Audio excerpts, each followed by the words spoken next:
So This feels weird. I'm not used to being this side. I'm sorry. You're sorry. fine. You're good. It does feel weird when you're on the wrong side, doesn't it? It's like what? Well, hello, my friends. Welcome to a brand new podcast today in James's studio. Today I'm going to be with Maddy, talking about her new book, talking about neurodiversity, money, etc. Hi, Maddy. How are you? Hey, thanks for having me. It's lovely to be here. It's good, isn't it? The second time on your podcast. I know. Love it. And you also, while I was setting up, you reminded me that it's been a year since we last It's spoke. been And a that's year. nuts. That is We absolutely... have spoken a little bit in between then. It's Yes, not like but I've totally ignored you. Hey, people are busy. It's all good. For people who don't know, Yes. what do you do? So I like to call myself a multi-potentialite. So for people who don't... That's a sentence. It is, yeah. For people who don't know what that means, it means that I am a jack of all trades, and instead of being master of none, I'm actually quite good at some of them. So I am an ADHD money and business coach. I am a visibility strategist. I'm a speaker. I am a app owner. I'm a wellbeing platform owner. I also am an author of a Amazon best-selling #1 book, Mad About Money. I think that is about it. Oh, mum as well, dog owner, crazy Wonderful. person. Wonderful. I'm a neurodivergent with every single neurodivergent presentation that there possibly could be available. It's funny, right? I did a podcast yesterday, and the crux of the conversation afterwards, we ended up talking for an hour afterwards. Cheers, Johnny. Appreciate the conversation. Was basically like everyone's like, oh, you need to niche, right? I wasn't actually going to start here, but as you mentioned it, we'll start here, right? It's my favourite topic. Why do we not? Because I've always been in the world of like, I could niche, but I don't want to. Yep, that's exactly where I am. Like I could make probably a lot more money if I did, maybe, right? Arguably that's what everyone who's into niching will tell me. But for me, I'm like, yeah, but tell that to wedding videographers during COVID, for example. Right? Yes, exactly. How'd that work out? I'm a big fan of like not putting all your eggs in one basket, but also as a neurodivergent, I need to make sure that my brain is entertained. And if I have to stick and do one thing, I'd get really fucking bored all the time. So I do things in a variety of ways. So the way I describe my business to people is I have an A side and a B side. Like think about like cassette tapes, only your soundtrack.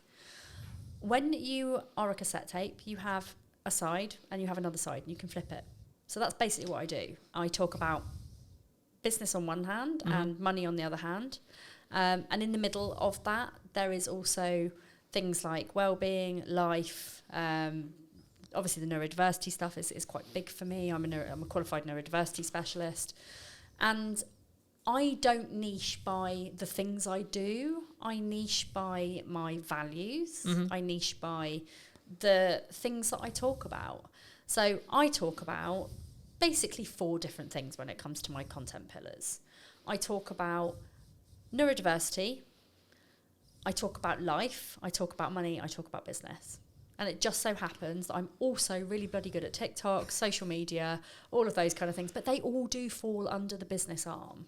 So, I'm a qualified business strategist. I've been a business mentor coach. I hate the word coach, really. It's more, I do more mentoring. Like, I don't do that whole, like, how does that make you feel type of, like, coachy thing. I do the, like, this is your strategy. This is how you do it. Like, let's talk about ways that we can grow your business, and let's talk about how to get you a plan to grow your business. So it's not your traditional coach. It's kind of more like sounding board, like let's throw stuff around and help you to grow type of situation. I think there's so much I could go there, but I'll start. I mean, let me ask you this like a very selfishly personal question. Okay. Because I'm a dyslexic. Yes. Is that why I don't want a niche?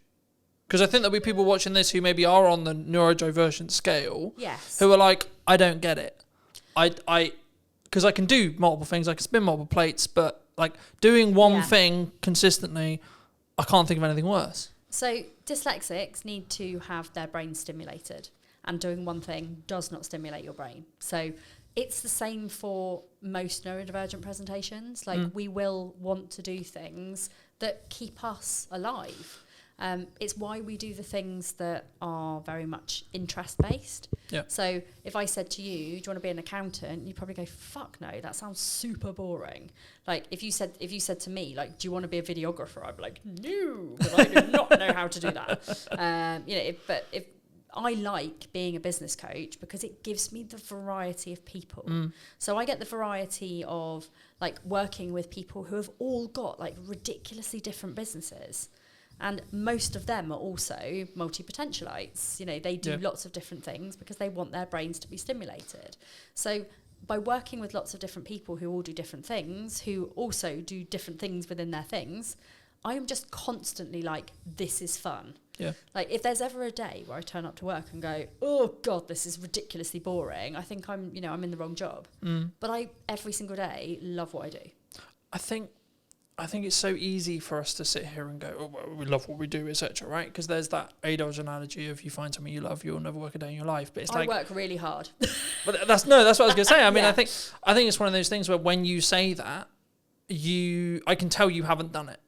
Yes. Because like the whole bouncing around things and like spinning multiple plates and coming up with new ideas drives my partner mad because I'm constantly coming up, I've got this thing, I've got this thing, I've got this idea, oh, what about this, oh, what about this? But that's one of the reasons why I would argue I'm going to be a really good entrepreneur. Yes. Because I can constantly adapt. I'm switching from finance head to marketing head to sales head to client delivery head to now doing a podcast, etc., etc. Exactly. It's nice when you get to do when you get to kind of like build that team and get rid of the things that you don't enjoy as much. So like for me, admin, funnels, anything that is process driven. Yeah. Literally makes me want to die.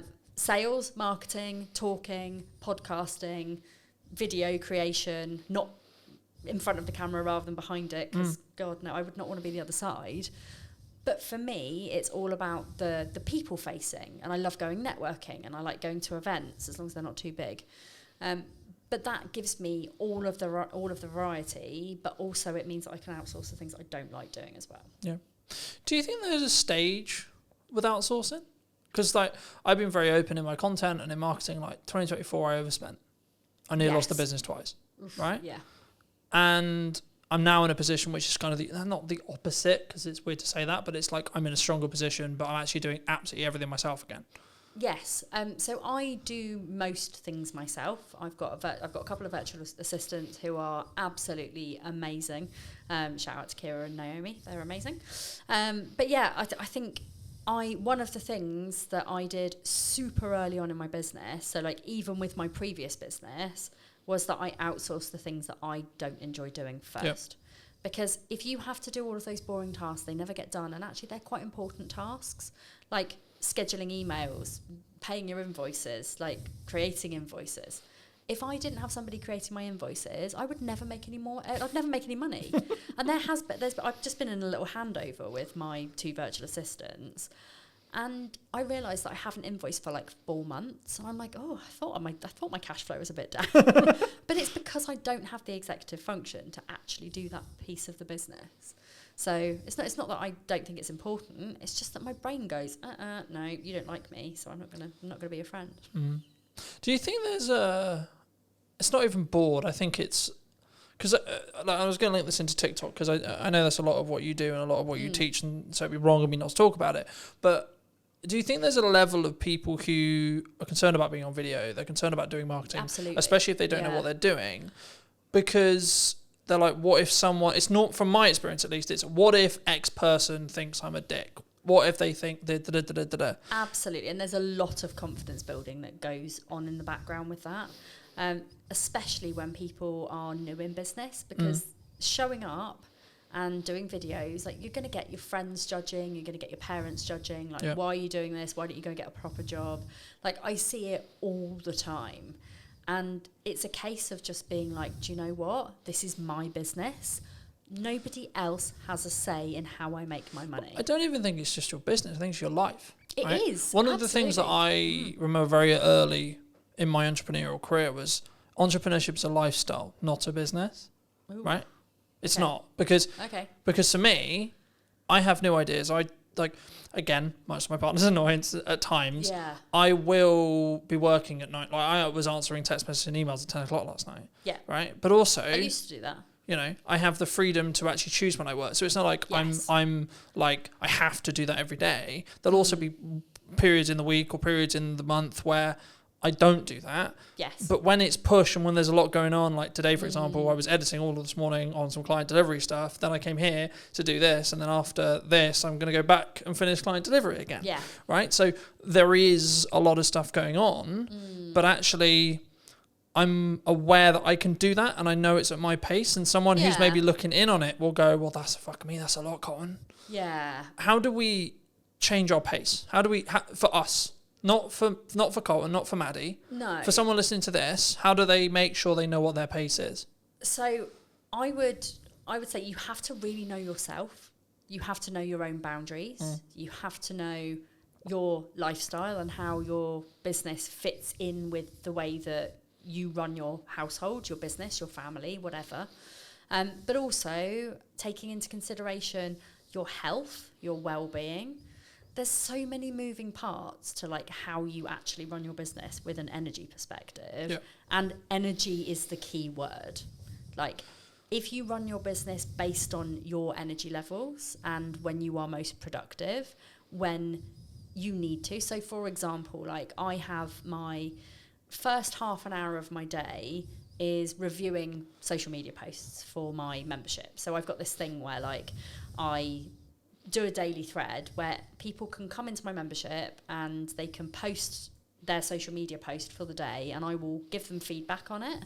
I will tell them how to improve it. I will share it with my audience, and therefore they get visibility, they get feedback, they get accountability. And it's also like the membership, I give like confidence posts and things like that as well. But one of the biggest things for me is in the morning, I am super alert. I know that my brain works really quickly because I've just woken up. So I can bash those post reviews out really quickly. So that works for me. Then I take the kids to school. I come back and I do my coaching. So I'll always put my coaching in between like 9 and 12 o'clock. Yep.